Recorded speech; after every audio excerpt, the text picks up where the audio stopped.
ये video actual में मैं इसलिए बना रहा हूँ ताकि आपको ऑर्डर ब्लॉक के बारे में और जानने की ज़रूरत ही ना पड़े।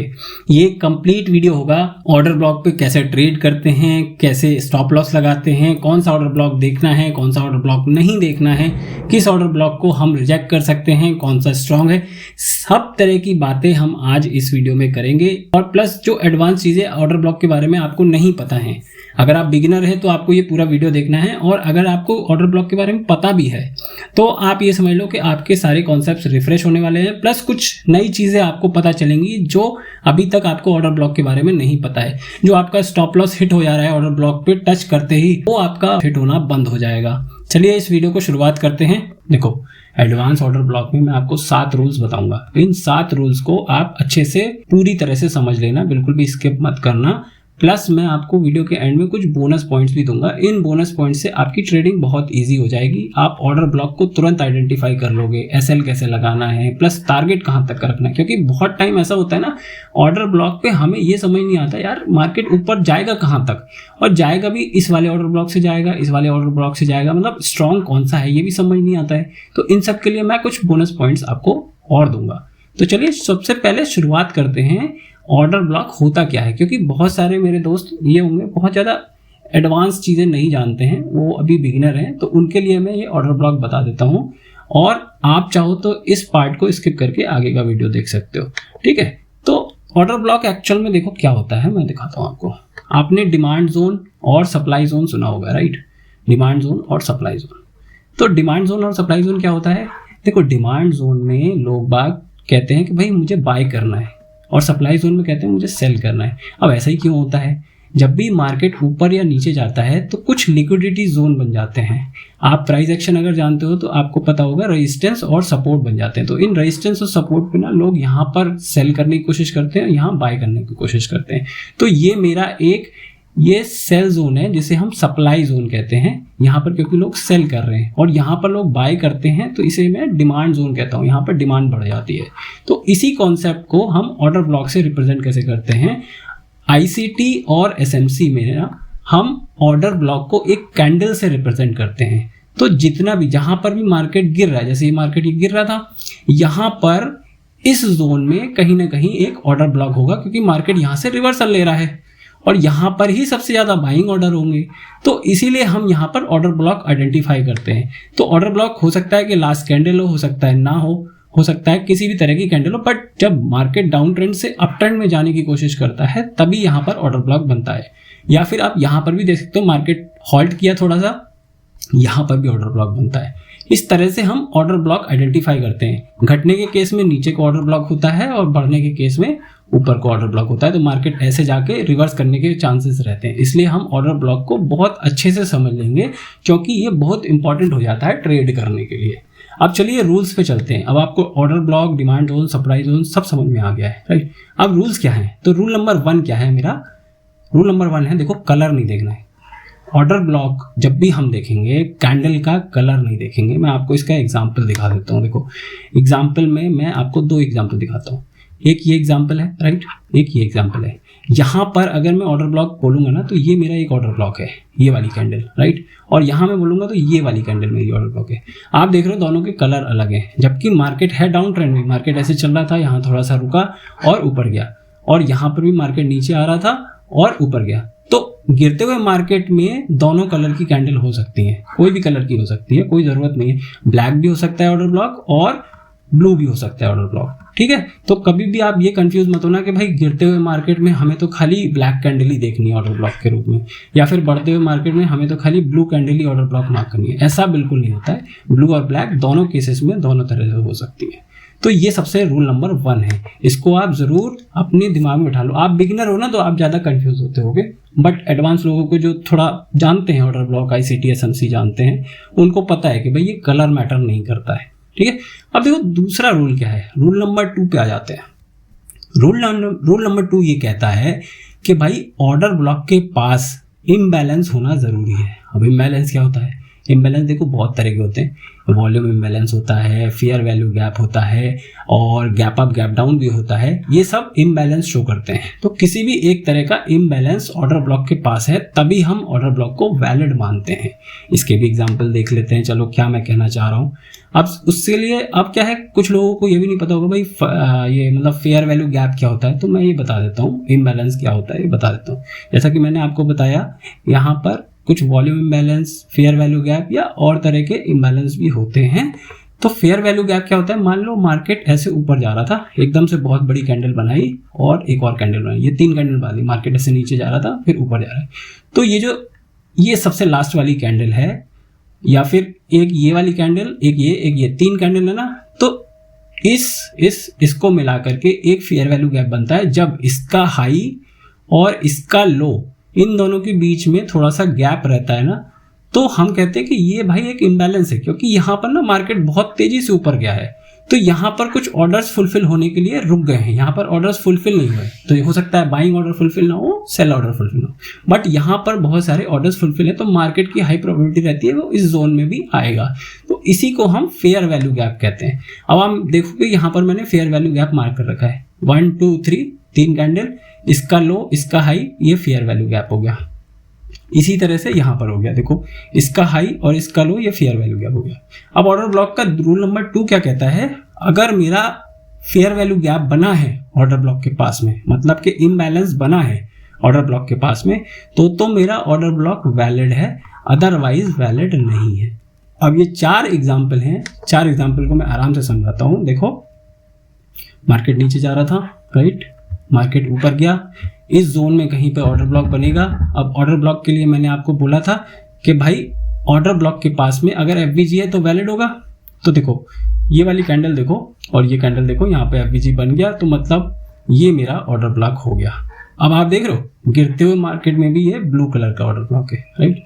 यहाँ देख लो, यहाँ पर देखो ये ब्लैक कलर का ऑर्डर ब्लॉक है, क्योंकि यहाँ पर भी इम्बैलेंस है मेरा, राइट। तो ये भी मेरा ऑर्डर ब्लॉक वैलिड हो गया। अब इस केस में देखो, इस केस में ऑर्डर ब्लॉक बना ही नहीं है। क्यों? आप सोचोगे ये वाला ऑर्डर ब्लॉक है, पर इसके बाद मुझे बताओ इम्बैलेंस दिख रहा है आपको कहीं पर? इसका लो और अगली कैंडल का हाई, अगर इन दोनों के बीच में गैप होता है, जैसे घटते हुए मार्केट में इसका हाई और इसका लो होता है, राइट, इसका लो और इसका हाई होता है, तो हम यहाँ पर इम्बैलेंस बोलते हैं। ऐसे ही बढ़ते हुए मार्केट में जब नीचे गिरता है तो इस वाली कैंडल का लो और तीसरी कैंडल का हाई, इन दोनों के बीच में हम गैप देखते हैं। तो यहाँ पर कहीं इस जोन में देखो, आप कहीं गैप देख पा रहे हो? मान लो अगर आप ये ऑर्डर ब्लॉक बोलते हो इसे, इस ऑर्डर ब्लॉक के बाद तीसरी कैंडल जो होगी, इसके बीच में कहीं गैप है? नहीं। देखो ये यहाँ पर ये तीसरी कैंडल ने ऑलरेडी रिवर्स दे दिया है। अब अगर आप इसको कंसीडर करते हो तो भी ये नहीं है, इसको कंसीडर करते हो तो भी ये नहीं है, राइट, ये वाला। अगर आप इसको कंसीडर करते हो तो भी नहीं है। देखो ये इसके लो को ब्रीच कर दिया ऊपर, यहाँ पर कोई गैप है ही नहीं। ऐसे ही आप इन सब कैंडल में देखोगे यहाँ पर कोई गैप है ही नहीं, मतलब कि इम्बैलेंस बना ही नहीं है। तो यहाँ पर ऑर्डर ब्लॉक बना ही नहीं है। तो आप ये बहुत बार गलती करते हो कि आप ये कैंडल ले लेते हो या फिर ये कैंडल ले लेते हो या फिर ये कैंडल ले लेते हो, पर जब तक आपका इम्बैलेंस बना ही नहीं है तब तक आप ऑर्डर ब्लॉक मार्क नहीं करोगे उसे, ठीक। अब इस वाले केस में देखो, आप इसके 2 पार्ट हैं, एक तो ये पार्ट है, राइट, और एक ये पार्ट है। इस वाले पार्ट में सेम कंडीशन है, यहाँ वाली, यहाँ पर कहीं पर इम्बैलेंस बन ही नहीं रहा है। मार्केट नीचे आ रहा था और नीचे आके जब ऊपर जा रहा है तो कहीं पर भी इम्बैलेंस बना ही नहीं है, गैप हमारा बना ही नहीं है, जो फेयर वैल्यू गैप बोल रहा हूँ मैं जिसे। पर इस वाली कैंडल पे देखो, ये कैंडल मारा, इसने ऊपर गया, ये तीसरी कैंडल मारी, इसका लो और इसका हाई, इसके बीच में गैप है, तो ये मेरा फेयर वैल्यू गैप हो गया। अब फेयर वैल्यू गैप हो गया तो ये मेरा ऑर्डर ब्लॉक बन गया। तो this candle is an order block, और ये सारी कैंडल ऑर्डर ब्लॉक नहीं है। समझ में आ गई? 2 रूल हमने देख लिए, दोनों रूल से आपको समझ में आ गया। एक तो कलर कोई सा भी हो सकता है, ऑर्डर ब्लॉक कंफर्मेशन के लिए उसके पास में इम्बैलेंस होना जरूरी है। अब चलिए तीसरे रूल पे चलते हैं। तीसरा रूल हमारा क्या कहता है, लास्ट कैंडल ही ऑर्डर ब्लॉक हो ये जरूरी नहीं है। ये ऑलरेडी मैं बता चुका हूँ, वैसे आपको थोड़ा सा ही बताया था। चलिए और डिटेल में जान लेते हैं लास्ट कैंडल क्यों नहीं होती है। चलो इस वाले एग्जाम्पल में जो मैंने ये वाला एग्जाम्पल आपको दिखाया था ना, ये वाला एग्जाम्पल, इसमें देखो इतनी सारी ये लास्ट कैंडल थी, बट ये वाला ऑर्डर ब्लॉक नहीं था, ये वाला ऑर्डर ब्लॉक था। सिमिलरली पीछे भी एक एग्जाम्पल था, उसमें भी ऑर्डर ब्लॉक लास्ट वाला नहीं था। तो अब एक और एग्जाम्पल हम देख लेते हैं। यहाँ पर देखो, यहाँ पर बहुत अच्छा एग्जाम्पल है। ये जो कैंडल है ये लास्ट कैंडल है, राइट। इसके बाद क्या फेयर वैल्यू गैप है? नहीं है। ये वाला लो देखो और ये वाला हाई देखो, अगर आप खींचोगे तो ये ओवरलैप कर रहे हैं, तो यहाँ पर फेयर वैल्यू गैप नहीं है, तो ये मेरा ऑर्डर ब्लॉक नहीं है। इसके बाद ये वाली कैंडल देखो, इसका हाई और इसका लो, इसके बीच में गैप है, बिल्कुल है, तो ये मेरा फेयर वैल्यू गैप हो गया। इसलिए ये जो कैंडल है ये मेरी ऑर्डर ब्लॉक हुई। समझ में आ गई? अब यहाँ पर देखो, यहाँ पर देखो, ये कैंडल है, इसका हाई और इसका लो, यहाँ पर आपका गैप है, ठीक, ये एवरेज हो गया, तो ये मेरा एक वैलिड ऑर्डर ब्लॉक हो गया। तो अगर आप देखोगे तो सबसे लास्ट वाली कैंडल ऑर्डर ब्लॉक यहाँ पर नहीं है, पर यहाँ पर सबसे लास्ट वाली कैंडल ऑर्डर ब्लॉक है। अब आप यहाँ आ जाओ, यहाँ पर अगर आप देखोगे इस कैंडल के बाद कहीं पर आपको इम्बैलेंस दिखाई दे रहा है? नहीं दिखाई दे रहा है, तो ये मेरा ऑर्डर ब्लॉक है ही नहीं। अब यहाँ पर देख लो, ये नीचे आ गया। यहाँ पर इस कैंडल में देखो, ये लास्ट कैंडल है, ब्लैक कैंडल, राइट। यहाँ पर भी फेयर वैल्यू गैप है, ये छोटा सा फेयर वैल्यू गैप है इस कैंडल के लिए, और इस कैंडल के लिए भी ये छोटा सा फेयर वैल्यू गैप है, राइट। और इस कैंडल के लिए भी ये फेयर वैल्यू गैप यहाँ बना हुआ है। तो कौन सी कैंडल को हम ऑर्डर ब्लॉक मार्क करेंगे? इसको, इसको या इसको? देखो यहाँ पर तो बहुत बड़ा फेयर वैल्यू गैप है, राइट। हो सकता है यहाँ प्राइस 100 रुपये से सीधा 120 रुपये चला गया हो, राइट। यहाँ पर 120 रुपये में क्लोज हुआ हो। यहाँ वाली कैंडल में हो सकता है 100 रुपये से ये 101 रुपये गया हो। इस वाली कैंडल में हो सकता है 100 रुपये से 102 रुपये गया हो। अब मुझे बताओ सबसे ज़्यादा ऑर्डर कहाँ पर होंगे? यहाँ पर होंगे, यहाँ पर होंगे, यहाँ पर होंगे। वही वाला फेयर वैल्यू गैप हमारा मायने रखेगा और उसी के बगल वाली कैंडल को हम ऑर्डर ब्लॉक मार्क कर देंगे, ठीक। देखो जितना बड़ा प्राइस का रेंज है उतने ही ज़्यादा ऑर्डर वहाँ लगेंगे। तो मतलब जितना ज़्यादा स्पाइक तेज़ी से हुआ है उसके पास वाली कैंडल को आप ऑर्डर ब्लॉक मार्क कर दो। देखो बहुत लोग ये कहेंगे भाई छोटा से छोटा एफवीजी भी होगा तो भी हम ऑर्डर ब्लॉक मार्क कर देंगे। मार्क कर सकते हो आप हिस्ट्री में जाकर के देखना, इस वाली कैंडल से रिवर्स नहीं होगा, इस वाली कैंडल से रिवर्स होगा, ठीक है। तो जहां पर मुझे बड़ा फेयर वैल्यू गैप दिखता है उस कैंडल को मैं ऑर्डर ब्लॉक मार्क करता हूं। हालांकि ये भी ऑर्डर ब्लॉक है, ये भी ऑर्डर ब्लॉक है, राइट, बट मेरे लिए ऑर्डर ब्लॉक क्या है? ये वाली कैंडल है, ये वाली कैंडल नहीं है। तो आपको पता चल गया लास्ट कैंडल जरूरी नहीं कि वो ऑर्डर ब्लॉक हो, प्लस आपको ये भी पता चल गया कि स्ट्रेंथ कहाँ पर है, कहाँ पर एक्सपेंशन सबसे ज़्यादा हो रहा है, उसके पास वाली कैंडल को आप ऑर्डर ब्लॉक मार्क कर दो, राइट। अब ये हो सकता है कि आप इस वाली कैंडल को ही मार्क कर दो, क्योंकि ये भी होता है भाई, देखो बहुत से लोग आपको ये भी बताएंगे कि भाई जरूरी नहीं है ऑर्डर ब्लॉक के जस्ट बगल में फेयर वैल्यू गैप हो, क्योंकि फेयर वैल्यू गैप से भी तो रिवर्स हो सकता है ना। बट मेरा जो कहना है, मैं जिस तरह से ट्रेड करता हूँ मैं इसी तरह से ट्रेड करता हूँ। ये मेरा ऑर्डर ब्लॉक हो गया, ये मेरा फेयर वैल्यू गैप हो गया, ठीक। तो रूल हो गया हमारा। अब नेक्स्ट रूल देखते हैं। नेक्स्ट रूल क्या कहता है? Rule number 4। रूल नंबर 4 ये कहता है ऑर्डर ब्लॉक कंफर्म तभी होगा जब उसके बाद या तो चौक होगा या बॉस होगा। ये भी समझ लेते हैं चलो एग्जाम्पल से, राइट। ये मेरा एग्जाम्पल है। अब इस एग्जाम्पल में देखो ये ऑर्डर ब्लॉक तब तक वैलिड नहीं है जब तक इसके बाद चौक ना हो जाए। तो अगर यहाँ से मार्केट रिवर्स आ जाता, यहाँ पर चौक हुआ नहीं, ये तो इसका हाई तो ये है, राइट, यहाँ पर चौक हुआ नहीं और मार्केट नीचे आ जाता, तो आप इस ऑर्डर ब्लॉक पे ट्रेड नहीं करते। क्यों? क्योंकि चौक हुआ नहीं। अगर ये चौक हो गया, यहाँ पर चौक हो गया, या बॉस भी कह लो, आप इसे कुछ भी कह लो, क्योंकि पीछे का मैंने रेफरेंस नहीं दे रखा है, तो इसलिए आप इस वक्त इसे चौक या बॉस किसी कुछ भी कह सकते हो, या तो चौक कह लो, राइट, या फिर बॉस कह लो, कुछ भी कह सकते हो, क्योंकि पीछे का रेफरेंस मैंने यहाँ पर नहीं दिया हुआ है। तो अगर यहाँ से ही मार्केट रिवर्स आ जाता नीचे को, तो ये ऑर्डर ब्लॉक हमारा वैलिड नहीं होता। अब क्योंकि मार्केट ने यहाँ पर चौक दिया है, ये देखो ऊपर गया है, क्लोज दिया है, नीचे आया है, तो ये मेरा ऑर्डर ब्लॉक वैलिड है, राइट। और देखो यहाँ से टच करके ही सीधा ऊपर चला गया है। तो इस तरह से मैं ये कह रहा हूँ कि जब भी आपको ऑर्डर ब्लॉक मार्क करना है उसके बाद आपको ब्रेकआउट देखना ही देखना है, चौक देखना ही देखना है, बीओएस देखना ही देखना है, उसी के बाद ही हम ऑर्डर ब्लॉक को मार्क करेंगे। ये रूल हो गया हमारा। नेक्स्ट रूल देख लेते हैं। देखो नेक्स्ट बहुत इजी तरीके से मैं बता रहा हूँ आपको, ताकि आपको समझ में आए, है ना। बाकी कहने को बहुत कॉम्प्लिकेटेड चीज़ें भी बताई जा सकती हैं, बहुत कॉम्प्लिकेट करके भी बताया जा सकता है, राइट, बट मैं आपको बहुत ही सिंपल रखने की कोशिश कर रहा हूँ। रूल नंबर 5 क्या है? जब भी ऑर्डर ब्लॉक बना मेरा, ऑर्डर ब्लॉक के अगले वाली कैंडल अगर उसके लो को टैप कर देती है या फिर उसके लो को ब्रीच करके नीचे एक और लो बना देती है, तो आपकी जो ये ऑर्डर ब्लॉक, मान लो ये वाली कैंडल है, ये ऑर्डर ब्लॉक ऐसे ना मार्क करके आप इसका हाई और इसका लो लेंगे, इतना ऑर्डर ब्लॉक मार्क करेंगे। ये गलती बहुत बार हो जाती है, मतलब सब लोग कर सकते हैं इस गलती को, मैंने भी की है। तो मैं आपको एक एग्जांपल से भी समझा देता हूँ। अब यहाँ पे देखो, ये मैंने इनवैलिड बताया है, ये वैलिड बताया है, राइट। अब यहाँ पर क्या हो रहा है, ये एक ऑर्डर ब्लॉक बना, राइट, इसके बाद इम्बैलेंस भी था, तो मैंने ये ऑर्डर ब्लॉक यहाँ से इसके हाई से इसके लो तक मार्क कर दिया, बट ये गलत है।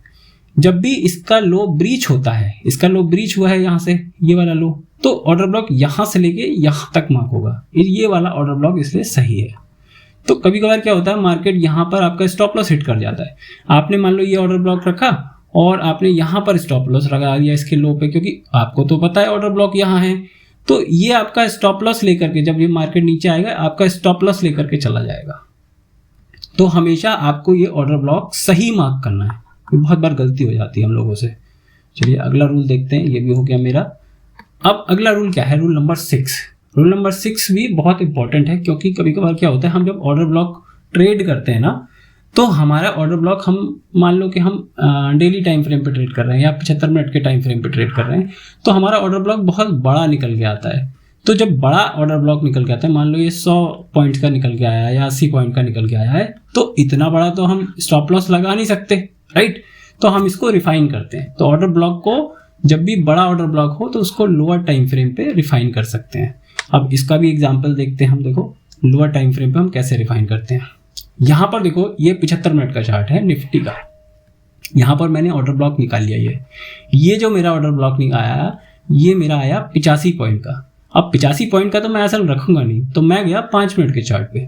5 मिनट के चार्ट पे इस जोन में सबसे पहले मैंने देखा ऑर्डर ब्लॉक है क्या कोई, तो मुझे ये ऑर्डर ब्लॉक दिख गया। यहाँ पे ये ऑर्डर ब्लॉक दिख गया, तो इस ऑर्डर ब्लॉक को मैंने मार्क कर दिया। अब मेरा ऑर्डर ब्लॉक कितने पॉइंट का हो गया, 34 पॉइंट का ही हो गया खाली।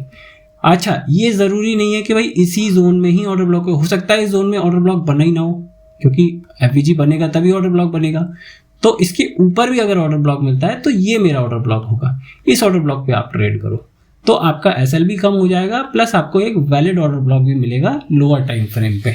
तो हमेशा याद रखना, बड़े टाइम फ्रेम पे अगर ऑर्डर ब्लॉक बड़ा आ रहा है तो आप उसे छोटे टाइम फ्रेम पे रिफाइन कर लो, जिससे आपका स्टॉप लॉस कम हो जाएगा। ठीक, आखिरी रूल देखते हैं, 7 रूल नंबर। सबसे बड़ा पॉइंट, कौन सा ऑर्डर ब्लॉक स्ट्रांग है और कौन सा स्ट्रांग नहीं है, ये कैसे पता करें। देखो इसके लिए मैंने एक वीडियो बनाया था, उसमें भी बताया था, मैं दोबारा बता देता हूँ। मैंने इसीलिए ये पॉइंट रखा क्योंकि बहुत बार मिस हो जाता है। तो स्ट्रेंथ कैसे देखते हैं, ये एग्जाम्पल देखो, बहुत अच्छा एग्जाम्पल है। इसके 2 एग्जाम्पल मैं दिखाऊंगा इसी चीज़ के। यहाँ पर मैंने ये एक ऑर्डर ब्लॉक मार्क कर रखा है, ये एक ऑर्डर ब्लॉक मार्क कर रखा है, ये एक ऑर्डर ब्लॉक मार्क कर रखा है। मान लो यहाँ पर प्राइस था, यहाँ पर इसने अभी एक ये हाई मारा, राइट। अभी तक तो ऑर्डर ब्लॉक है नहीं, ये ऑर्डर ब्लॉक नहीं है, तो यहाँ से रिवर्स कर रहा है, यहाँ तो ट्रेड करोगे नहीं आप, राइट। तो ये इसने हाई मारा और यहाँ पर इसने चॉक कर दिया। अब जैसे ही चॉक किया आपने इसको ऑर्डर ब्लॉक मार्क कर दिया, ये मेरा ऑर्डर ब्लॉक हो गया। ठीक है, अब मार्केट ऊपर जा रहा है। अब ये फिर से यहाँ पर एक ऑर्डर ब्लॉक बनाया, इसको चॉक करने के बाद ये चॉक कर दिया यहाँ पे, तो ये ऑर्डर ब्लॉक भी हो गया। तो मेरा कहना ये है, ये वाला ऑर्डर ब्लॉक बहुत स्ट्रांग होगा और ये वाला स्ट्रांग भी होगा। अगर मान लो बीच में ये वाला ऑर्डर ब्लॉक हम देखेंगे, बीच में कोई ऑर्डर ब्लॉक बनता है तो ये स्ट्रांग नहीं होगा। तो कहने का मतलब क्या हुआ, पहला ऑर्डर ब्लॉक, सबसे ऊपर वाला और सबसे आखिरी वाला ऑर्डर ब्लॉक स्ट्रांग होते हैं, बीच वाले में आपके खाली एसएल ही हिट होते हैं। मैं उसका एग्जांपल भी दिखा देता हूँ। आप देखो अगली इमेज में आपको दिखाता हूँ, सेम एग्जांपल है। यहाँ पर देखो क्या हुआ है, यहाँ पर आपका एसएल हिट हुआ है। देखो 1 2 3 ऑर्डर ब्लॉक मार्क कर रखे थे। 3 ऑर्डर ब्लॉक मार्क करने के बाद पहली बार तो आपको मिल गया, ये रिवर्सल मिल गया, यहाँ से आपने ट्रेड कर लिया, राइट। दूसरी बार आया, दूसरी बार भी ट्रेड कर लिया, चलो कोई बात नहीं। अब क्या हुआ, पहला वाला स्ट्रांग था, ये ब्रेक कर दिया। आपने सोचा इस वाले ऑर्डर ब्लॉक से रिवर्स होगा, पर इस वाले ऑर्डर ब्लॉक को भी ब्रीच करके ये नीचे वाले ऑर्डर ब्लॉक पे सस्टेन करा थोड़ी देर और फिर ऊपर गया, राइट। तो इस वाले अगर ऑर्डर ब्लॉक पे आप ट्रेड करते तो आपका तो एसएल हो जाता, क्योंकि यहाँ से तो रिवर्स हुआ ही नहीं। तो इसीलिए मैं कह रहा हूँ, पहला ऑर्डर ब्लॉक जो फर्स्ट ऑर्डर ब्लॉक निकाला है आपने ट्रेंड में, और दूसरा ऑर्डर ब्लॉक ये वाला लास्ट वाला, ये दोनों ऑर्डर ब्लॉक ही स्ट्रांग हैं, बाकी बीच की आप इग्नोर कर दो, इन पे ट्रेड मत करना कभी भी, ठीक। तो ये मेरे हो गए रूल 7 जो कि बहुत इंपॉर्टेंट थे। बहुत छोटी छोटी बातें हैं बट हम लोग क्या है मिस कर देते हैं ऑर्डर ब्लॉक को देखते देखते। अब मैं आपको बताता हूँ बोनस जो मैं आपको बताने वाला था। बोनस क्या है, 3-4 मैंने पॉइंट यहाँ लिख रखे हैं, आप ये देखोगे सबसे पहला कैंडल का मैंने पॉइंट लिख रखा है कि 3 candle reversal rule. 3 candle reversal rule क्या है वो भी मैं आपको बताऊंगा। देखो क्या होता है, मान लो कि ये तुम्हारा ऑर्डर ब्लॉक है, एक ऑर्डर ब्लॉक ने इसमें टैप किया, दूसरे ऑर्डर ब्लॉक ये ऊपर गया, ये आपकी मान लो ये ब्लू कैंडल है राइट, और ये ब्लैक कैंडल है, और मार्केट ऐसे नीचे आ रहा था, तो एक ने टैप किया, दूसरे ने इससे ऊपर एक्सपेंड किया, और तीसरी जो कैंडल है इसने लोअर टाइम फ्रेम पर इसकी लिक्विडिटी ले ली। तो ये एक मेरा बहुत ही स्ट्रॉन्ग वो बन गया रिवर्सल पैटर्न। अब इस रिवर्सल पैटर्न को अगर आप किसी भी ऑर्डर ब्लॉक पे देखो तो समझ लेना यहाँ से मार्केट रिवर्स करने वाला है, ठीक है। तो ये एक मेरा बहुत इंपॉर्टेंट पॉइंट हो गया जिसको मैं आपको हाईलाइट करना चाह रहा था। इसके लिए मैंने एक वीडियो भी बनाया, आप जाकर के देखना ऑर्डर ब्लॉक वाला, राइट, उसमें मैंने बहुत अच्छे से समझाया इसे। दूसरा क्या है, बुलिश पैटर्न। बुलिश पैटर्न का मतलब अगर मैं पिछले एग्जांपल में देखूं तो एक जगह क्या हो रहा था, एक ये ब्लैक कैंडल बन रही थी और इसके बाद एक ये ब्लू कैंडल बन गई थी बहुत बड़ी, तो ये बुलिश पैटर्न हो गया क्योंकि ये बुलिश एंगल्फिंग पैटर्न हो गया। हो सकता है हैमर बन जाए, हो सकता है बुलिश एंगल्फिंग बन जाए, तो ये एक बुलिश पैटर्न है जो कि बहुत स्ट्रांग होता है। हो सकता है कि मॉर्निंग स्टार पैटर्न बन जाए, राइट, मॉर्निंग स्टार पैटर्न बन गया तो ये भी एक बुलिश पैटर्न है। तो कभी भी ऑर्डर ब्लॉक पे कोई बुलिश पैटर्न बनता है तो आप वहां पर ट्रेड कर सकते हो, वहां पर आपको आराम से आपकी एक रिवर्सल ट्रेड मिल जाएगी, ठीक है। अब तीसरा पॉइंट क्या है, how to trade order block. अब मैंने लिखा 1 टाइम, मतलब बता देता हूँ। देखो कभी भी क्या होता है, ऑर्डर ब्लॉक 1 टाइम वैलिड होता है, इसकी वैलिडिटी 1 टाइम होती है। मान लो कि आपने ये ऑर्डर ब्लॉक ट्रेड कर लिया, ये ऑर्डर ब्लॉक जैसे आपने ट्रेड किया तो इसकी वैलिडिटी खत्म हो गई। इसीलिए क्या हुआ था, यहाँ पर इसने ब्रीच कर दिया था, क्योंकि ऑर्डर ब्लॉक को आप एक बार ट्रेड करोगे, एक बार यहाँ से रिवर्स हो गया, फिर इसकी वैलिडिटी खत्म हो गई, आप इस पर दोबारा ट्रेड नहीं करोगे। हो सकता है कि आपको दोबारा ट्रेड मिल जाए कभी कभी, जैसे यहाँ मिल गई, यहाँ पे आपने ऑर्डर ब्लॉक ट्रेड किया और यहाँ आपको दोबारा मिल गया, बट ये हर बार नहीं होता, कभी कभार हो सकता है। आपको एक ऑर्डर ब्लॉक एक बार ही ट्रेड करना है, ये मैंने अपने पर्सनल एक्सपीरियंस से सीखा है, तो इसलिए मैंने सोचा मैं आपको बता दूं। अब लास्ट पॉइंट क्या है, लास्ट पॉइंट है एसएल का। एसएल का पॉइंट का ये देखो, मैं कह रहा हूँ एसएल प्लेसमेंट ऑन ओबी। अब ट्रेड करने के ऊपर मैं बता रहा हूँ, मान लो आप ट्रेड कर रहे हो ओबी पे, आपको एसएल रखना कहाँ है। हर कोई बताता है आपको एसएल 2-3 पॉइंट नीचे रखना है, राइट, 2-3 पॉइंट नीचे तो आप रख सकते हो, बट क्या हो कि अगर इस तरह का पैटर्न बन जाए, तो मान लो कि ये मेरा ऑर्डर ब्लॉक होता, राइट, और आपने इसके नीचे थोड़ा सा नीचे रख दिया है और यहाँ पर आप ट्रेड कर रहे हो, तो क्या होगा, ये तो स्टॉप लॉस हिट हो गया आपका, राइट। तो जितना भी ये मान लो ये कैंडल है आपकी ऑर्डर ब्लॉक की, है ना, इस ऑर्डर ब्लॉक का लो ये है, राइट, इस ऑर्डर ब्लॉक की जितनी ये आपकी विक है, विक मान लो 5 पॉइंट की थी, तो इसका 50% कर दो, जितनी भी विक है नीचे उसका 50% कर दो और वहाँ रखो। तो मान लो अगर मेरी ये कैंडल ऐसे थी, ये 100 पॉइंट की थी, राइट, और ये मेरा 20 पॉइंट का था और ये मेरा 30 पॉइंट का था। विक, ये वाली विक 30 पॉइंट की है, ये मेरी 20 पॉइंट की है और बॉडी मेरी 100 पॉइंट की है, तो इसका जो 50% है वो है 10। तो इससे 10 पॉइंट नीचे आप रखोगे, आपका एसएल नहीं हिट होगा अगर एक्चुअल में मार्केट को यहाँ से रिवर्सल लेना है। तो ये बहुत सेफेस्ट पॉइंट है जो मैं आपको बता रहा हूँ, ठीक है। तो इस तरह से आप अपने एसएल को मैनेज कर सकते हो ऑर्डर ब्लॉक पे। तो बस दोस्तों आज के लिए इतना ही, आशा करता हूँ आपको ये वीडियो पसंद आया होगा, क्योंकि मैंने जो भी एस्पेक्ट्स होते हैं ऑर्डर ब्लॉक के, मैंने बहुत ज़्यादा एक लेंथी वीडियो बनाने की कोशिश नहीं की है, बहुत शॉर्ट में आपको सारी चीज़ें बताई ताकि आपको ऑर्डर ब्लॉक की एक्चुअल क्या चीज़ें काम करती, क्या चीज़ें काम नहीं करती वो पता चले, ठीक है दोस्तों। चलिए अगले वीडियो में मिलते हैं, कुछ भी हो तो मुझे कमेंट करके बताइएगा और मुझे ये जरूर बताना वीडियो कैसा लगा। Thank you so much, bye bye.